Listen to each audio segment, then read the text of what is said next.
C'est une espèce qui est proche de l'extinction pour plusieurs raisons. Le principal problème qui mène ce mammifère vers ce destin est la déforestation de son habitat, causée par l'exploitation du bois des arbres ou pour faire place à des installations agricoles, car il obtient sa nourriture et son refuge de ces endroits.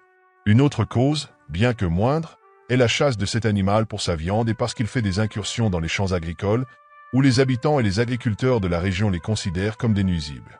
Il est très difficile de déterminer sa population en raison de ses vastes territoires et de son inaccessibilité, mais la sous-espèce la plus menacée d'extinction est le gorille occidental du fleuve Cross, car on estime qu'il ne reste que 200 à 300 individus dans la nature.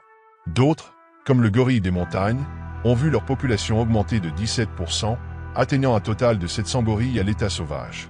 Cependant, l'UICN continue de l'inclure dans son livre rouge. Un autre facteur à prendre en compte est la maladie, en particulier les maladies virales. En 2006, on a estimé que 5000 gorilles étaient morts du virus Ebola, ce qui a encore réduit leur population. De plus, les guerres constantes qui frappent les pays de ce continent entraînent une augmentation des pertes de ces primates. Il existe des lois qui protègent cette espèce, mais les gouvernements ont beaucoup de mal à les mettre en œuvre en raison des conflits militaires permanents et d'autres priorités tout aussi urgentes. Cependant, il existe des réserves qui tentent de préserver ce singe, en subsistant grâce à des ressources économiques venues de l'étranger ou du tourisme, afin de soigner et préserver cette espèce.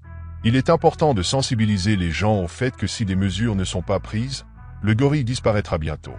Nous espérons que cela n'arrivera jamais, et si cela doit arriver, que l'homme ne soit pas le responsable de cet échec.